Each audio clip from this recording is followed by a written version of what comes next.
Hello. So, why should someone be careful of their type?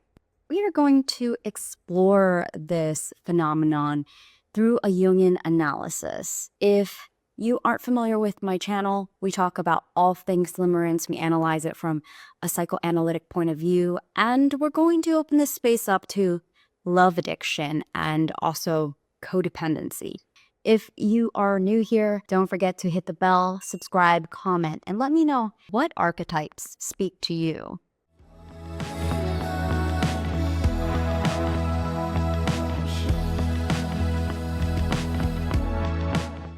I have my notes here, so I'm just going to be reading off of this. I wanted to make this video for a long time because I know I'm not the only person who's had a romantic history filled with people who were either emotionally unavailable or people who find themselves in repetitively one-sided relationships. While this will be an analysis both as a therapist and somebody who's experienced this is not medical advice. Most of what I'm learning about this are years and years of therapy and just years of dating. And of course, a little bit of the research that I dabble in. I'm going to try my best to make this accessible to everybody because I am going to come out with a more research format type of video. We'll have just a bit of psychoanalytic concepts that we'll unpack to understand why one might need to be wary of their type. And for the more research-based video, I am going to include the link in the bio if you want to check that out. That's going to be on the particular archetype of the demon lover complex. The main topics that we're going to be talking about: repetition, compulsion, codependency, archetypes, and namely love addictions or limerence. Let's get started by talking about what's your type. Some people might deny the fact that they have a type, but in reality, everybody has a type because everybody has unique preferences, right? I'm aligned to the school of thought that believes that we make our decisions based on two dimensions: conscious and unconscious. Our conscious type is the person that we choose on paper. So it's something that we write on our dating profile, like funny, hardworking, good family, loves to hike, etc. And then we have our unconscious type. This is something that we feel on a gut level. It's when you feel like there's chemistry with a person, you're magnetically drawn to them. That's your unconscious type. We might even describe this person as familiar. And it's very common to describe this person as familiar in attachment theory and in psychoanalytic theory because we draw the connections between our love object, so the person you're romantically interested in, to our caregivers and our early objects. So those are your parents. According to Jung, this process of love at first sight is us projecting our anima onto them, or animus. The anima is the inner female side of a man. The animus is the masculine side of a woman. These concepts are not to be understood as literal. This is not biological male and female. These are qualities and archetypes found in the subconscious. In layman terms, we project the qualities of our mom and our dad onto the people that we like. So again, this anima and this animus is shaped by our personal unconscious. Those are our early memories and our histories of our parents and people that we grew up with. And that kind of develops into our preferences. Now, this is where it gets even more complex. Jung proposed that there were two realms of the unconscious. There were the personal unconscious, and then there was the collective unconscious. The personal unconscious is the one we just went over. It's the one most people are actually familiar with, which is like our early memories that shape our self, our personality. And then there's the collective unconscious. This is made up of archetypes, which are universal motifs and themes that shape our behavior and our culture. We can find them in myths, in different religious stories, in folklore, and examples of this would be the hero, a magician, the maiden, a wise old man.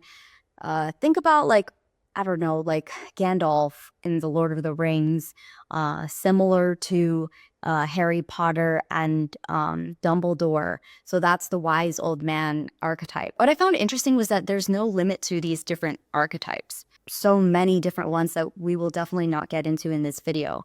But there are two specific archetypes that we're going to be looking at when we're talking about the romantic development, which is the anima and the animus, which is the male and female. Another way of understanding archetypes is that it is the internal language of the human species.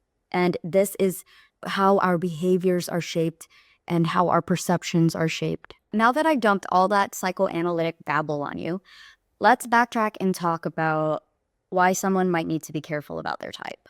Well, let's say your type is consistently unavailable, or it's one-sided, or even slightly toxic. We have to look at the commonalities in the personal and the collective unconscious patterns that this person might have. I'm going to refer to this person as her, okay? I'm going to be drawing from my own personal life here and some things I've observed in people who share these particular type of dating styles. So you might not be able to relate to all of this, but this is just a very common pattern. There's a few complicated aspects about being unconsciously drawn to your type, right? Besides the fact that they are probably going to hurt you if you have this unconscious way of choosing them. But the other part of it that is super complicated is that this feeling of attraction is almost involuntary and compulsive, much like limerence. It's kind of like Cupid hits you with an arrow and suddenly this person floods your mind. And it's very hard to ignore that feeling when you're attracted to somebody. Of course, that's where logic comes in. And similar to limerence, if it is unmanaged and you never move past that stage, your desire to be with this person takes over. Despite all your other needs, all your other priorities, this becomes the center of your mind. And here's another aspect that is complicated about unconsciously choosing your partners, is that these people don't appear toxic at first. There has been so many times that the people that you're drawn to may be really generous or even really charming, but when the mask starts to fall off, that's where consciousness and your decision comes into play. The logical and intentional thing to do if you find yourself in this kind of situation where you're in love with a person, but they are not able to meet your emotional needs, and you guys are constantly fighting, is to develop better communication skills, maybe get professional help, or if nothing changes, to walk away from that relationship. That would be an appropriate choice. However, the inappropriate thing that somebody with codependency, love addiction, or limerence does is they stay. They stay despite all the negative reasons. I want to say that this video covers the psychological entrapments that keep somebody stuck in these types of ways of dating. This does not include people who have a lack of resources from a financial or a family resources and professional help. These are for those folks who find themselves stuck in these relationships and they're choosing these relationships because of their own psychological patterns and malignant ways of attaching. Now, what is the personal unconscious pattern of this particular type of person? We want to look at the defense mechanisms that they present in the relationship itself and where this might have came from. For one thing, there is definitely some denying of this behavior. There's some suppressing their own needs and tolerating this poor behavior, or they might not even see this type of behavior for a while because they might have grown up in dysfunctional families where they had to overlook these behaviors. It's kind of like they're tunnel visioning psychologically. They become desensitized to it. This person does that with this romantic partner. Similar to being in the state of limerence, we might overlook the negative qualities of the LO. Another part of this person's history might not just be that they gloss over the negative behaviors, but they might even idealize this person. They might put them on a pedestal. And the only way that they're able to maintain that connection with this person is by living in a fantasy bond. The thing is, emotional unavailability or availability is quite simple to understand if we really look at it this way. You just have to ask yourself a few questions like, is this person emotionally available to meet your needs? Are they committed to you? Are they choosing you? More importantly, are you choosing them? Now, I bring up and I want to emphasize the part about commitment because we do live in a culture where hooking up and casual relationships are commonplace. But if you grew up with childhood trauma, then doing something casual doesn't benefit you. And this doesn't come from a moral judgment. This is from the fact that when you are in a casual type of relationship, there isn't a sense of secure attachment that you can practice and develop over time like you can in a true committed relationship. And it's very possible that if you continuously put yourself in situations where you are casually hooking up, you will develop an attachment to these people, and not having that love reciprocated can hurt your self-esteem and also compound on the trauma that one already has. When you're in a situationship, the truth about it is that you can't really ask for what you need. The contract is that there are no strings attached. So it's really hard to be in a healthy relationship where their needs and feelings are reciprocated. Just a little summary here. To understand how our personal unconscious influences our romantic choices, we have to look at the defense mechanisms we developed in childhood. We have to look at what negative behaviors we tolerated in our dysfunctional homes. And we have to check in with our nervous system. When somebody feels familiar, you might want to ask yourself, why does this person feel familiar? Is it the thrill? Is it the excitement? Is it feeling unsafe? Because if that's what's familiar to you, then maybe it's important to start working on developing the ability to not just self-soothe or self-regulate, but to not dissociate from your experience when it comes to relating to another person in a romantic relationship.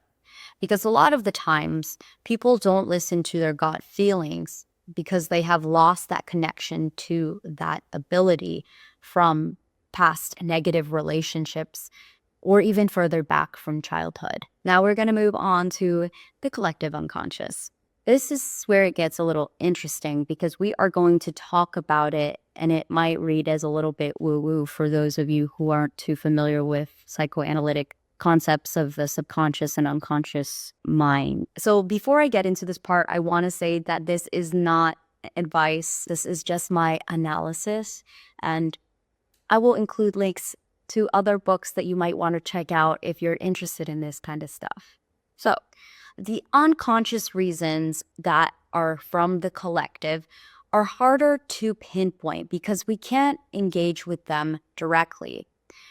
Jung believed, and a lot of other psychoanalysts believed, that we could interact with this collective unconscious through active imagination or through dreams. I was thinking maybe I should share some of my dreams about how I came to these conclusions, but they're pretty vulnerable to me, so that scratch in my throat is telling me that I'm not ready to share my dreams. But I might be convinced if you guys share your dreams with me and tell me what ways have the collective unconscious archetype showed up in your dreams. Like I said, it might take a little longer to dive into the psyche of these patterns in our dating relationship when it comes to the collective unconscious. But it doesn't mean that it can't be done. We got to look at the patterns. So let's start with the stories that we keep repeating. I'm not saying don't go for your type or go for your type, because no matter what you do, there's always going to be some sort of psychological and emotional reaction. And this reaction is worth examining. It's honestly why I believe a lot of people who come to therapy are people who aren't just trying to work on the relationship, but people who are coming out of a breakup. Because it seems that when we enter into relationships and when we exit relationships, there's another dimension in us that opens up entirely. We experience ourselves in a totally different way, and it changes us.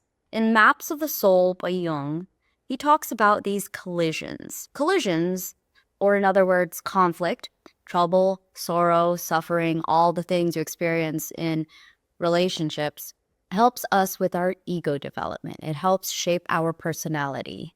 And so in that way, conflict or suffering or breakups can really serve as catalysts for personal development. We truly experience ourselves so intimately in this realm of relating to another human being. They bring up parts of us that other people, like our friends, might not experience. We develop our own inner world. In this way, we start to recognize some of our internal conflicts with who we think we are, who we want to be, and who we really are. Relationships and going for your type or not going for your type is going to make you confront that. So, what is the theme that keeps coming up for you when it comes to dating? What is this malignant attachment, and where does it come from? When we look at archetypes in the collective unconscious, there's many that we can choose from, and some ring truer than others. Again, archetypes are motifs and universal themes that help guide us towards personal growth and self-awareness, so that we can date more consciously and we can just move through this world with a little bit more intentionality. When I share some of the things that spoke to me and the archetypes that I relate to, I only came to understand this in hindsight. It's not like when I was moving through my romantic relationships, I was conscious of these things. It was things I had to put together and do psychoanalysis on. Because there comes a time that you keep repeating these toxic and emotionally draining patterns that you have to kind of wake up from, which is what Jung calls repetition compulsion. It's like when we reenact traumatic events or something that caused us a core wounding in our childhood or further back, and we keep repeating this over and over as a way to try and master it. It's kind of like Groundhog Day. So, like I said earlier, relationships have the potential to help us reenact that and in some way grow from it, to bring our stuff up to the surface. Jung would refer to this growth process as individuation, the yin and yang, bringing the darkness into the light, making our unconscious and our conscious more connected. What is common for people with codependency, limerence, or unrequited love are two archetypes that I think fit, which is the damsel in distress and the caregiver. Now, for the caregiver, I personally related a lot to the Giving Tree. If you're not familiar with this is a children's book by Shel Silverstein. And in this book, there is a tree. She's a tree that gives all of her to this little boy, all her branches, because she gives him a house, a boat, all of that. And she basically just ends up as a stump. What does the damsel in distress and the Giving Tree have in common? I would say it starts with this rescue fantasy. Rescue fantasies are a high for codependents. This is the filter through which they see the world, and they are unconscious of it mostly. And I'm just going to be using her pronouns. It could be a guy too. They're born from daughters who had mothers with weak animus. So that is an undeveloped inner masculine. The mom lacked a personal agency in her life and lacked her own sense of identity. So she found that through the patriarchy's expectations of her and other figures of power. Not having a strong sense of self meant that she needed someone else to validate her. Whatever her partner needed, she became. And in this way, she becomes completely dependent on him. A damsel in distress needs saving and appears quite helpless. Even though she appears that way and she seems fragile and helpless, she's not innocent because in some way she becomes nothing without him. In some way, she feeds off of his life energy. This also means that her lover becomes responsible for her happiness. This helplessness becomes her whole life. She is fulfilled in this identity. Similar to the giving tree, her devotion was to give to this little boy. So this isn't a relationship of equals. This is a relationship of almost like a mother and child. She sees the kid come and go as he pleases, as long as the boy loved her. This tree experienced a sense of worthiness through giving to him. Her giving could come from a generous place, but most of the time, the giver's place in codependency is coming from a compulsive place. This is the shadow of the caregiver archetype. Most of the time, she does this unconsciously, out of habit, out of obligation. That is her role. Her love is based on how much she gives of herself. So self-sacrifice and being a martyr becomes the pinnacle. She might even delude herself into believing that this kind of love is superior to other loves. Imagine giving yourself up completely to somebody, how romantic it is to them. But this unconditional love that appears to be so godly is not in itself an action done through conscious awareness. This is done through the expectation of receiving and through a sense of moral superiority. In the giving tree, she lives to serve the boy. Unable to move from her position, in the very end, she's a stump, waiting around for him day after day and year after year. Her happiness is dependent upon his return, and she confuses this intense longing for love. While she waits, she is building resentment and stewing in this sense of emptiness. And the reason that one would not bring this part, these feelings, these negative feelings up into consciousness, because somebody would have to confront their neurosis, which is this malignant attachment and compulsiveness of giving. That is the nature of love addiction, of codependency. The thing is, everyone projects their anima or animus onto another person. In this transformation process, we understand as attraction to your type. But when it comes to people who have this malignant type of attachment, what they are projecting onto another person isn't just their mother or father onto that human being. It is also a God figure that they're projecting. This idealized sense of all goodness, of holier than thou. Marianne Woodman, who is the author of Addiction to Perfection, describes addictions as a projection of inner divinity or of inner God onto the addictive object.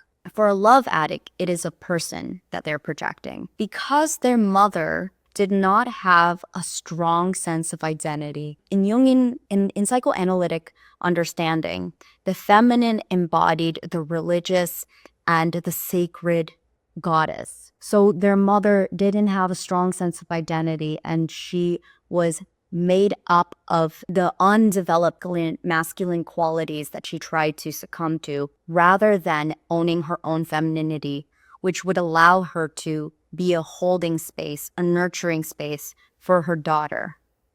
People who grow up with a parent with an addiction or some sort of dysfunction or a weak animus experiences a deep sense of emptiness and loneliness. Woodman describes this emptiness when she talks about those with eating disorders. They would ask themselves, am I hungry? But that hunger isn't a physiological hunger. That hunger was a spiritual hunger. The loneliness that the codependent feels is not a loneliness to connect to another person. It is a spiritual connection that is missing. When somebody grows up with strong parental figures, they're able to navigate the world in a way that allows them this sense of worthiness, because that deep hunger for spiritual connection to their own goodness, to their own sacredness, and it is what they are in search for when they attach to these addictive objects. I want to end this video with a quote. We cannot have a world where everyone is a victim. I'm this way because my husband made me this way. Yes, we are indeed formed by traumas that happened to us. But then you must take over. You are responsible. Camille Paglia. I like this quote because there is an aspect of personal responsibility that comes from learning about our stories and then letting them go.